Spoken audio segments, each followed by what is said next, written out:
Bonjour à tous, soyez bienvenus à notre paroisse invisible, traçons selon le signe de la croix, car c'est Dieu qui nous rassemble, au nom du Père, du Fils et du Saint-Esprit. Amen. Prions pour nos frères et sœurs malades.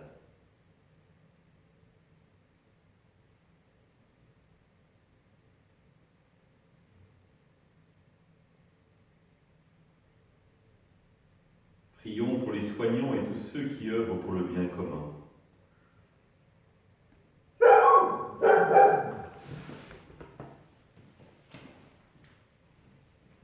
Prions pour tous ceux qui ont l'angoisse, la solitude, que l'Esprit Saint vienne les visiter.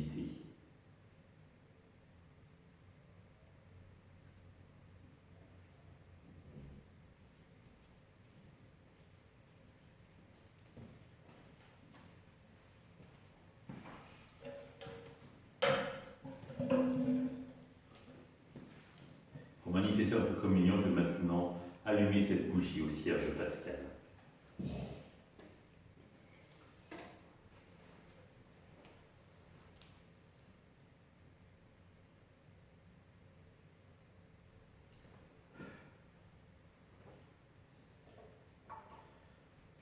Dans l'évangile de Matthieu.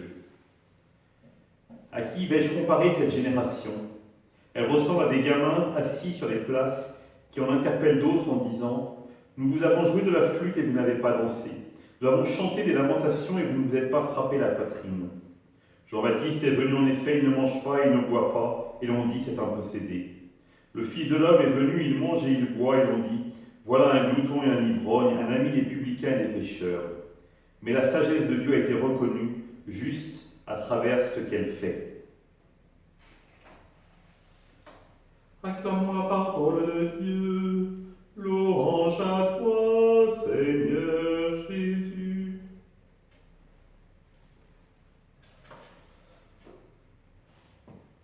La sagesse de Dieu.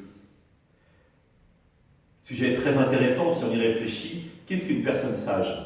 À l'époque du Christ, pour pouvoir prendre la parole en public, il fallait avoir l'âge de 30 ans minimum, et on commençait à devenir quelqu'un que l'on peut écouter. Autrement, on n'avait qu'un droit, c'était se taire. Je ne sais pas si vous vous rappelez, frères et sœurs, nous avons eu la chance d'avoir un prêtre africain pendant 1 an sur notre paroisse, il y a 6 ans de cela, 7 ans maintenant, 7 ans de cela, et j'avais remarqué qu'il parlait très peu. Et un jour, le séminariste me dit quel déconneur quand même ce Jean Bosco. Alors je dis ah bon? Moi il ouvre pas la bouche quand il est avec moi. Alors il me dit ah, pas avec moi, hein, vraiment. Et j'en parle à un prêtre qui avait vécu en Afrique, un SMA, Joseph, et il me dit ah bah c'est très simple, t'es le curé, donc il ne parlera que si tu lui donnes l'autorisation de parler. Et de fait, c'est ce que j'avais remarqué depuis. Quand j'allais dans une famille, il attendait que je dise « Et toi, Jean Bosco, qu'en penses-tu » pour prendre la parole. Autrement, il n'aurait jamais parlé en ma présence. C'est-à-dire que pour lui, j'étais celui qui était sage. Ce qui nous permet de douter de sa capacité de discernement, vous me direz. Mais le sujet est ailleurs. Oui, ce qui est intéressant finalement, c'est qu'est-ce que la sagesse? Comment va-t-on finalement mesurer cette sagesse? Saint Paul en parle. Il nous dit la sagesse, vous adorez un Dieu crucifié, folie pour les païens, alors que pour nous, elle est sagesse de Dieu. Et donc, vous voyez, un même événement va pouvoir être pris pour certains du côté de la folie, et de l'autre côté, pour d'autres, du côté de la sagesse. Et donc, il y a un discernement à opérer, finalement, pour véritablement poser des actes sages, avoir des paroles de sagesse. L'unique critère pour les chrétiens, c'est l'Esprit Saint. Accepter le don de l'Esprit au cœur de sa vie va nous permettre véritablement de discerner où Dieu nous attend, où Dieu nous appelle.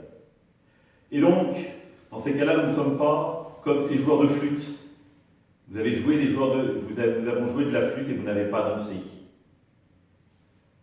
Ou alors la comparaison avec Jean-Baptiste ou Jésus. La question pour nous que nous devons en permanence savoir qu'est-ce que Dieu dit à mon cœur. Comment vais-je éclairer ma conscience pour avancer sur le chemin de la sagesse? Et cette conscience, nous avons à l'éclairer par la parole de Dieu, par des lectures, par des discussions que nous avons entre nous, mais surtout, ultimement, par la vie de prière, en demandant à Dieu qu'est-ce qu'il en pense. Donne-moi la sagesse assise près de toi, dit le psalmiste. Demandons à Dieu cette sagesse, pour que le jour de Noël, nous soyons capables de découvrir dans un petit bébé Dieu qui se donne à nous. Folie pour les païens, mais pour nous chrétiens, puissance et sagesse de Dieu. Ensemble, nous prions. Notre Père, qui es aux cieux, que ton nom soit sanctifié, que ton règne vienne, que ta volonté soit faite sur la terre comme au ciel. Donne-nous aujourd'hui notre pain de ce jour. Pardonne-nous nos offenses, comme nous pardonnons aussi à ceux qui nous ont offensés. Et ne nous laisse pas entrer en tentation, mais délivre-nous du mal. Que le Seigneur nous bénisse, qui nous accompagne pour notre journée, nous garde dans la paix. Au nom du Père, du Fils et du Saint-Esprit. Amen. Je vous rappelle, demain, samedi après-midi, notre après-midi de réconciliation, donc avec une célébration à 14h, une autre à 15h et une autre à 16h.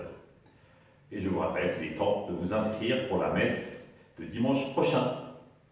À bientôt!